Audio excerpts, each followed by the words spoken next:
Welcome two digit दोस्त student. आज हम दुर्ग यूनिवर्सिटी के बीसीए फर्स्ट सेमेस्टर दिसंबर जनवरी 2024 और 25 के क्वेश्चन सॉल्व करेंगे। स्टूडेंट आपको बता दूं कि अब आज से मैं एक प्रीवियस ईयर क्वेश्चन पेपर का एक सीरीज लेकर आ रहा हूं।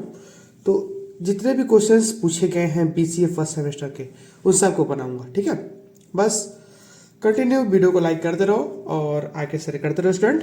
ठीक है, चलो हम बात करते हैं। ठीक है, तो सबसे पहला क्वेश्चन हमारे पास ये है कि प्रूव दैट, पहला क्वेश्चन है शॉर्ट आंसर टाइप क्वेश्चन का।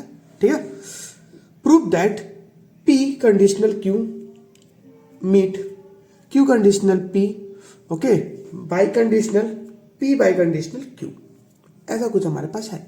बोल रहा है कि बताओ कि ये हमारे पास एक टोटोलॉजी है। ठीक है, ओके, बीसीए फर्स्ट सेमेस्टर में पूछा है, दिसंबर जनवरी का क्वेश्चन है, 24-25 का है। चलिए इसको सॉल्यूशन कर देते हैं। स्टूडेंट एग्जाम में कैसे लिखना है, किस पैटर्न पे लिखना है, क्वेश्चन आ जाए तो किस तरीके से बनाए कि हमें पूरा का पूरा नंबर मिलेगा, उस पर बेस्ड है। तो सबसे पहले हम लिखेंगे b construct the truth table for given expression.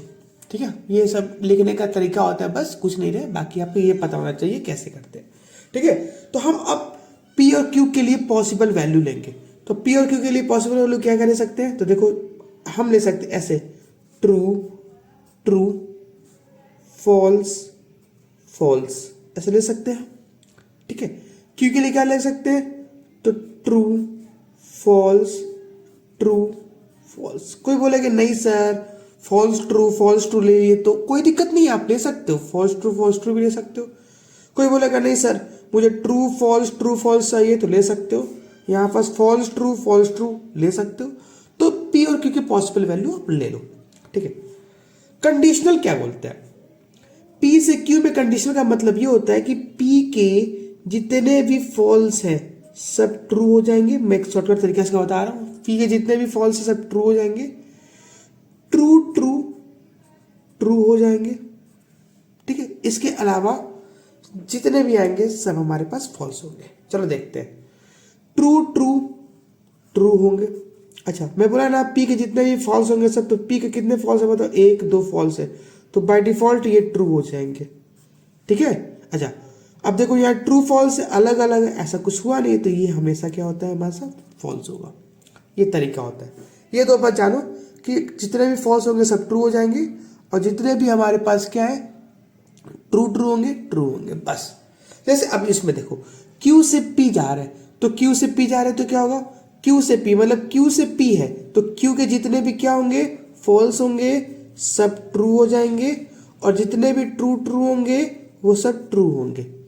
Clear, तो चलो देखते हैं क्यू के जितने फॉल्स, देखो फॉल्स यहाँ है तो ट्रू हो गया, फॉल्स यहाँ है तो ट्रू हो गया। क्लियर, अब बात करते हैं ट्रू का है, तो ट्रू एक ही में है तो ये ट्रू हो गया। ठीक है, अब देखो ट्रू फॉल्स है भैया, ऐसा तो हम देखते नहीं, इसलिए ये कह देगा हमारे पास फॉल्स हो गया। इतना बार क्लियर है। अब देखो P कंडीशनल क्यूब यहां लिखा है, Q कंडीशनल P यहां, इन दोनों क्या निकालना है, मीट निकालना है। ठीक है, इन दोनों का मीट कैसे निकालेंगे हम लोग, तो मीट मतलब मल्टीप्लीकेशन में M ऐसे लिखते हैं ना, तो समझ रहे M ऐसे है तो ये मल्टीप्लीकेशन का साइन है। मल्टीप्लीकेशन क्या करना है, ट्रू को आपको 1 कंसिडर करना है और फॉल्स को आपको 0 कंसिडर करना है अपने ब्रेन में। चलो कंसिडर करो, तो इन दोनों के बीच में हम देखते हैं, इन्हीं दोनों के बीच में बोल रहा है ना, तो इन दोनों के बीच में देखो, तो ये बताओ ट्रू मतलब 1 into 1 मतलब ट्रू, 0 into 1 0 मतलब फॉल्स, ट्रू into f मतलब ये क्या हमारे पास ट्रूथ टेबल है और ये फॉल्स है, तो क्या जाएगा हमारे पास फॉल्स हो जाएगा। ट्रू 1 क्या जाएगा हमारे पास ट्रू हो जाएगा। इतना बात क्लियर है। ठीक, अब देखो बाई कंडीशन का केस क्या होती है, अगर आपको दिख रही होगी तो मैं थोड़ा साइड कर देता हूं। ठीक है, बाई कंडीशनल क्या होती है, बाई कंडीशनल में पी और क्यू में जितने भी ट्रू होंगे, जितने भी फॉल्स होंगे वो भी ट्रू होंगे, बाकी सब हमारे पास क्या हो जाता है बेसिकली, जितने भी आते हैं सब फॉल्स हो जाएंगे। तो थोड़ा देखो, तो पी और क्यू को देखो, तो देखते जाओ एक तरीके से, ट्रू फॉल्स ट्रू, बाकी जितने भी होंगे सब फॉल्स हो जाएंगे। क्या कोई दिक्कत हुआ, यहां तक का होनी भी नहीं चाहिए। क्लियर पूरी तरीके से। अब बात करते हैं इसमें हमें पूछा क्या था क्वेश्चन ये था, ये सब निकाल लिए। क्वेश्चन ये था कि इसमें एक बार मीट निकाल लिए और इसको इन दोनों के बीच में बाई कंडीशनल निकालना था। ठीक है, तो हमारे पास जगह नहीं है इसलिए मैं एक और एक्स्ट्रा पेज लेके बता देता हूँ इसके अंदर। ठीक है, समझो इसके आगे का ही केस है, इसके आगे का ही केस। ठीक है स्टूडेंट, ये लो मैं इसको एक एक्स्ट्रा पेज जोड़ दिया। तो मान लो एक और ग्राफ क्या बनता है यहाँ पर, एक और लाइन बनाते, क्या बनाते, ये ऊपर वाला केस। ऊपर वाला केस क्या था हमारे पास क्वेश्चन में, क्वेश्चन में ये था ना, ये दोनों के साथ ये कंडीशन। इसका मतलब देखो ध्यान से, ये दोनों के साथ इसका बाई कंडीशनल निकालना, मतलब इसका और इसके बीच का बाई कंडीशनल निकालना है। ठीक है, ओके। तो देखो ध्यान से, इसके बाई कंडीशनल कैसे निकालते हैं। इसका मतलब क्वेश्चन में ये है कि पी कंडीशनल क्यूब का मीट क्यू कंडीशनल पी के बाई कंडीशनल निकालना है, किसके बीच में, पी बाई कंडीशनल क्यू के बीच में। ठीक, क्वेश्चन ये है बेसिकली, आपको दिख रहा होगा तो अच्छी बात है। ठीक है, कंडीशनल क्यू। तो चलो इन दोनों की बाई कंडीशन निकालते। बाई कंडीशन में क्या पढ़े थे, ये बाई कंडीशन में क्या पढ़े थे कि जितने भी ट्रू होंगे, जितने फॉल्स होंगे तो ट्रू होंगे, बाकी सब हमारे पास क्या होता है, फॉल्स होता है। तो देखो true, false true, false true. Student क्या देखे ना कि मिला यहां से, ये तो हमारे पास सब क्या आ गया बस, ट्रू। तो हम क्या लिखेंगे इस क्वेश्चन में, इसको लिखने का तरीका कैसा होगा, बोर्ड आपको एग्जाम में लिखना है ऐसे में। For the last column we see that true for all possible value P and Q। मतलब हम लोग लास्ट कॉलम में क्या देखें यहाँ स्टूडेंट, ये लास्ट कॉलम में क्या देखें हम लोग कि P और Q के सभी पॉसिबल वैल्यू के लिए ये ट्रूथ है, true for all possible value P and Q। तो ये हमारे पास है। इसका मतलब जो हमारे पास ये गिवन एक्सप्रेशन है, गिवन एक्सप्रेशन इज टोटोलॉजी। बस खत्म बात, यही तक का भी एग्जाम में लिखेंगे इसमें कि सभी पॉसिबल वैल्यू के लिए ये पी और क्यू क्या हमारे पास ट्रू है, गिवन है कि जो एक्सप्रेशन हमारे पास है वो क्या हो जाएगा हमारे पास, टोटोलॉजी। क्यों, क्योंकि देखो टोटोलॉजी में क्या होती है, बेसिकली सारा वैल्यू हमारे पास ट्रू हो जाती है। अच्छा एक चीज और आती है टोटोलॉजी में, चलो इस बार टोटोलॉजी पूछ लिया तो ठीक है, लेकिन अगर बाय द वे वो पूछ देता कि बताओ टोटोलॉजी में कॉन्ट्राडिक्शन, तो कॉन्ट्राडिक्शन में क्या हो जाता है, बेसिकली ये सारा चीज ये सब के सब फॉल्स हो जाता है स्टूडेंट। क्लियर, इस तरीके से हमारे पास पहला क्वेश्चन समाप्त होता है। ठीक, अच्छा चलो अब दूसरे क्वेश्चन की तरफ चलते हैं। दूसरा क्वेश्चन क्या आया था बोर्ड में, एग्जाम में। दूसरा क्वेश्चन ये था, अगर क्वेश्चन दिख रहा होगा आशा करते हैं आपको। ठीक है, express the following function into disjunctive normal form.